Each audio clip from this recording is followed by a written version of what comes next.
Police का काम है खिदमत अवाम की, ना के दुर्गत अवाम की। गुज़श्ता दिनों हमने एक रिपोर्ट की थी और पॉजिटिव रिपोर्ट ये की थी पुलिस के लिए कि ये जब भी किसी इलाके में, किसी घर में या नाकाजात के दौरान अगर कोई भी पुलिस एहलकार होगा तो उसको यहाँ पर कैमरे पहनाए जाएंगे। अब ये पता नहीं कैमरे किस वक्त पहनाए जाते हैं, कोई खुसूसी टास्क होता है तब पहनाए जाते हैं, और जहाँ पर ज़रूरत होती है वहाँ पर बिल्कुल जो है वो उनको ये याद ही नहीं रहता। डीपीओ साहब, ये आप भी इस पर नोटिस लें। यूनुस जट नामी ये थानादार है, इस गुज़श्ता भी इनके खिलाफ इस इलाके में 12 कंप्लेंट्स आ चुकी हैं। 24 तारीख की रात को जब यहाँ पर रेड होता है तो अंदर आते ही जो है वो धावा बोल देते हैं, जो भी आता है उसको कहते हैं कि इसी तरह बैठ जाओ। उसके बाद उनसे क्या सलूक किया जाता है, ये भी हमारे साथ मौजूद है वो नौजवान जिनको साथ यूनुस जट ने मारा ही नहीं बल्कि गलीज जो है वो गालियां भी दी हैं। क्या कहते हैं, किस तरह ये वाकया पेश आया, वो सारी 100% जो हकायक मबनी है वो हमें बताएं। ASI आया है यूनुस जट, इसने आते ही पहले कैमरे बंद करवाए हैं क्लब के। हवलदार ने हमारी साहब की तलाशी ली है। हम सब डोगर भाई थे, जो मेरे चचाजाद भाई वैसे मतलब रिश्तेदार हैं हम। अच्छा, तो आते ही तलाशी ले लूँ के सारे पैसे भी इन्होंने बरामद किए हैं। इन्होंने ना हमारा पहले नाला खुलवाया है। नाला खुलवाते ही सबका नाला खुलवाया। नाला खुलवाते ही मैंने सिर्फ इतना कहा कि मेरी चादर के साथ हाथ बांध दो। इन्होंने कहा कि नहीं, नाले के साथ ही बांधना है। इतनी बात मैं करता गया हूँ, मुझे ना इन्होंने मारना शुरू कर दिया। तकरीबन 3-4 बार इन्होंने मारा है मुझे। 2 सिपाही थे, एक हवलदार था और एक ASI था। हमें बाहर ले गए हैं, चौकी तक जो है ना लेके गए हैं, मतलब नाला बांध के ना ऐसे जलील करते। मेरे हमारी शर्टें ऊपर करवाई हैं, इसी तरह ही लेके गए हैं। उसके बाद हमें जो मैंने अपने कज़न को कॉल करवाई है, वो उसने आके तो हमें छुड़वाया। कितने पैसे थे तुम्हारे पास? मेरे पास थे 4100, तो तकरीबन 70 रुपये। क्या इल्जाम आप पर आयद किया गया? वो कह रहे थे कि हम जुआ खेल रहे थे। अच्छा। लेकिन हमसे कसम ले लें, जितने भी लड़के हैं ना हमारे डोगर भाई, उनके ऊपर कोई भी जो है ना FIR वो एक भी नहीं है। की सूरत हाल सी जो तुहानू लेके गए ने, किवें आए ने, किस तरह कीता है और तुहाडे कोल की सी? ਸਾਡੇ ਕੋਲ ਸਰ ਜੀ ਪੈਸੇ ਸਨ, ਹੋਰ ਤਾਂ ਦੁਨੀਆ ਵਾਲੀ ਕੋਈ ਚੀਜ਼ ਨਹੀਂ ਸੀ। ਅੰਦਰ ਆਏ ਨੇ, ਆਂਦੇ ਤਲਾਸ਼ੀ ਲਈ ਨੇ, ਕੋਈ ਚੀਜ਼ ਨਹੀਂ ਐਸੀ ਵੈਸੀ ਨਿਕਲੀ। ਬਦਤਮੀਜ਼ੀ ਕੀਤੀ ਨੇ, ਸਰ ਰਿਕੁਐਸਟ ਵੀ ਕੀਤੀ ਉਹਨਾਂ ਅੱਗੇ, ਨਹੀਂ ਮੰਨਿਆ, ਮਾਰਿਆ ਨੇ, ਬਾਹਰ ਨਾਲੇ ਬੰਨ ਕੇ ਬਾਹਰ ਰੋਡ ਦੇ ਉੱਤੇ ਕੱਢਿਆ ਨੇ। ਪੈਦਲ ਲੈ ਗਏ ਜੀ, ਚਾਦਰਾਂ ਵੀ ਲਵਾ ਦਿੱਤੀਆਂ ਨੇ। ਕਾਗਜ਼ ਵੀ ਕੋਈ ਹੈ ਨੇ ਤੁਹਾਡੇ ਕੋਲ? ਜੀ ਮੇਰੇ ਕੋਲ ਕਾਗਜ਼ ਸੀ, ਲੈਟਰ ਸੀ, ਇੱਕ ਟਰੈਕਟਰ ਦੇ ਪੈਸੇ ਮੈਂ ਤਾਰੇ ਨੇ ਸਰ ਜੀ। ਅੱਛਾ, ਗ੍ਰੀਨ ਟਰੈਕਟਰ ਦੇ, ਉਹ ਲੈਟਰ ਵੀ ਨਹੀਂ ਸਰ ਜੀ ਮੈਨੂੰ ਮਿਲਿਆ। FIR ਜਿਹੜੀ ਹੋਈ ਉਹਦੀ ਜ਼ਮਾਨਤ करा ली? सर जी कोई FIR नहीं दी उन्होंने। 24 तारीख का ये वाकया है तो अभी तक FIR दी भी नहीं। मेरे कज़न ने तकरीबन पैसे दिए हैं, लेकिन उसने बताया नहीं मुझे। पैसे लेके छोड़ा है, मतलब आपकी जामिया तलाशी भी और उसके बाद आपके साथ ये रवैया और FIR लॉन्च नहीं की गई। हमने कहा भाई हम स्टूडेंट हैं, लेकिन हमारे साथ ये तशद्दुद ना करें। उन्होंने कहा नहीं, उसने नाले हमारे खोल दिए हैं। पहले हमने बोला भी, आवाज़ उठाई है, लेकिन फिर इस भाई ने भी बोला है, लेकिन उन्हें बहुत मारा। जो बोलता है उनको डबल मारा है। यानी कि ये उनके साथ बदतमीजी क्यों गई? कैमरा नहीं उन्होंने लगाए हुए थे अपने? नहीं, डीपीओ साहब ने स्पेशल इंस्ट्रक्शन दिए उनको। 2 रजाकार थे उनके साथ, जो पुलिस वाले नहीं थे। रजाकार बस मुलाजम एक था, पुलिस वाला एक मुलाजम था, हमें सब पता है। टाउट रखे हुए हैं, सब टाउट थे। अच्छा, बाकी इस इलाके में क्राइम कुछ नहीं है, कुछ मंशियात वगैरह कुछ ऐसी चीज बिल्कुल नहीं है? सब नहीं है सर, पैसे लेके सब छोड़ देते हैं। अच्छा, परसों भी लिया इसने 2.5 लाख, हमारे गांव से एक बंदे को पकड़ा है। 2.5 लाख रुपया? किस काम का? इसी काम का, वो मनशियात के चक्कर में पकड़ा है, उससे 2.5 लाख लेके छोड़ दिया। वो तो कहता है मैं हाजी बड़ा हूं यूनुस जट साहब। तू भी नाल से की होया, की मामला बनया?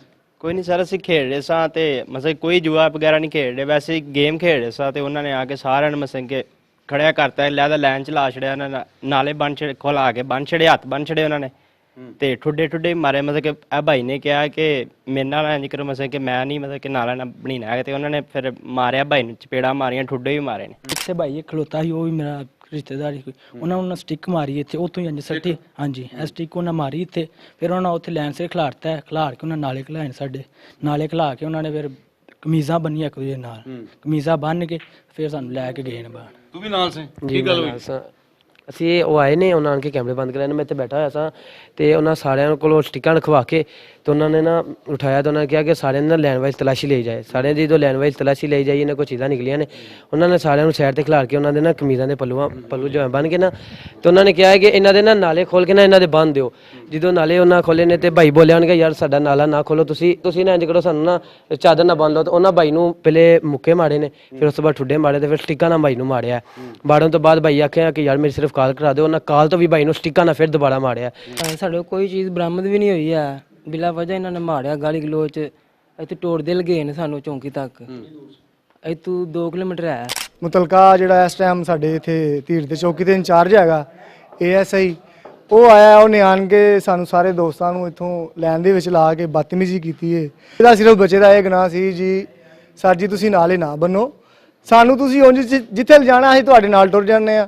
ਉਹਨਾਂ ਕਿਹਾ ਜੀ ਇਹ ਬੋਲਿਆ, ਰਜ਼ਾਕਾਰ ਅੱਗੇ ਹੋਏ ਨੇ, ਉਹਨਾਂ ਇਹਨੂੰ ਫੜ ਕੇ ਤੇ ਬੜਾ ਮਾਰਿਆ, ਜ਼ੋਦਕੋ ਵੀ ਕੀਤਾ, ਗਾਲੀ ਗਲੋਚ ਵੀ ਕੀਤੀ। ਉਸ ਤੋਂ ਬਾਅਦ ਉਹਨਾਂ ਤਲਾਸ਼ੀਆਂ ਲਈਆਂ ਨੇ, ਤਲਾਸ਼ੀਆਂ ਲੈ ਕੇ ਜਿਹਦੇ ਕੋਲ ਕੋਈ 100 ਨਿਕਲਿਆ, ਕੋਈ 200 ਨਿਕਲਿਆ, ਕੋਈ 3000 ਨਿਕਲਿਆ, ਕੋਈ 5000 ਨਿਕਲਿਆ, ਸਾਰਿਆਂ ਦੇ ਉਹਨਾਂ ਪੈਸੇ ਦੇਣਾ। ਉਹ ਇੱਕ ਬੰਦਾ ਉਹਨੇ ਇਕੱਠੇ ਕਰ ਲੈਣੇ, ਇਕੱਠੇ ਕਰਕੇ ਉਹਨਾਂ ਬਾਹਰ ਕੱਢਿਆ। ਬਾਹਰ ਕੱਢਣ ਤੋਂ ਬਾਅਦ ਇਹ ਤੋਂ ਧੀਰ ਦੇ ਮੋੜ ਤੱਕ ਤੋਰ ਕੇ ਲਗਾਏ ਨੇ। ਇੱਕ ਤੇ ਠੰਡ ਵੇਖੋ ਜੀ, 24 ਤਰੀਕ ਦਾ ਇਹ ਵਾਕਿਆ ਹੈ। ਉੱਥੇ ਲਿਜਾ ਕੇ ਇਹਨਾਂ ਸਾਰਿਆਂ ਨੂੰ ਬਹਾ ਕੇ, ਜੇ ਕਿਸੇ ਨੇ ਆਖਿਆ ਜੀ ਮੈਂ ਕਿਸੇ ਨੂੰ ਫੋਨ ਕਰ ਲਾਂ, ਉਹਨੂੰ ਵੀ ਉੱਥੇ ਨੂੰ ਵਿਛਾਇਆ। ਇੱਕ ਦੂਜੇ ਨੰਬਰ ਤੇ ਉਹਨਾਂ ਕੋਈ ਦਰਖਾਸਤ ਨਹੀਂ ਸਾਡੇ ਤੇ ਦਿੱਤੀ, ਕੋਈ ਉਹਨਾਂ FIR ਨਹੀਂ ਕਰਵਾਈ। ਕੁਝ ਇੱਜ਼ਤਦਾਰ ਬੰਦੇ ਆ ਸਾਰੇ, ਬੱਚੇ ਆ ਅਸੀਂ ਤੇ ਉਂਝ ਹੀ ਡਰਨੇ ਆ ਕਿ ਸਾਡੇ ਘਰ ਨੂੰ ਇਸ ਚੀਜ਼ ਦਾ ਪਤਾ ही ना लगे कि यार साढ़े नाल बाहर की होया। सख्त जो है वो IG पंजाब की जानब से ऑर्डर जारी किए गए हैं कि किसी भी पुलिस थाने में जो है वो रजाकार नहीं होगा और यहाँ पर आकर रेड करके लोगों को मार रहे हैं रजाकार के साथ जी। रजाकारां ने उत्थे फिर भाइयों ने गलबात की है सारी, जो भी कमिटमेंट हुई उन्होंने जारी बात है। फिर मुक मकाना सी, पैसों तो बिना कोई काम नहीं होंदा। भाई ने उन्होंने नाल गलबात करके जो दिता अल्लाह बेहतर जानदा, सानू भाई ने नहीं दस्सिया क्योंकि वड्डा कितने पैसे जी? मेरे को भाजी 3500 रुपया सी, सानू उत्थों 500 ही लब्बा, बाकी खाओगे बाकी कोई शय ही नहीं लभी है।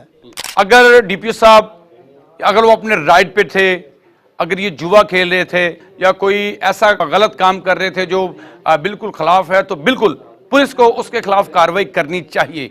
यहाँ से लेकर अगर वो गए हैं यूनुस जट साहब, तो फिर इनके खिलाफ FIR क्यों नहीं दी गई? क्यों रात तक जो है वो इनको बिठाकर सुबह छोड़ दिया जाता है? इसमें आखिर कौन हकायक जो है वो सामने लेकर आएगा? ये आपकी जिम्मेदारी है। आप इस वक्त डिस्ट्रिक्ट पुलिस के हेड हैं और जो जिम्मेदारान ये काली भेड़े हैं उनके खिलाफ जो है वो सख्त एक्शन लें। आगे भी जाकर जो है हकायक से पर्दा उठाएंगे।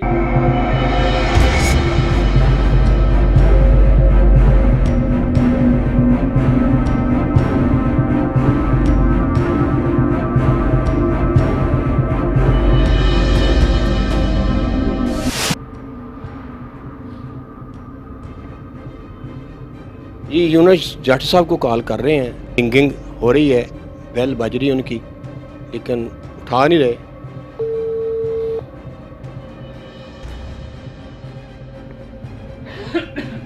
ये डिस्कनेक्ट हो गया जी। 2 कॉलें की उन्होंने नहीं उठाई जट साहब ने। ASI चौकी धीरदा मोड़, तमाम हकायक से पर्दा उठाया गया। हम चौकी भी आए और यहाँ पर बैठकर जो है वो हमने घंटों इंतज़ार किया, लेकिन यूनुस जट साहब को चूँकि पता था कि ये सारा मामला हो चुका है, उन्होंने चूँकि अपने टाउट रखे हुए हैं, वो यहाँ से चौकी पर गायब नहीं है, अपनी सीट पर मौजूद नहीं है।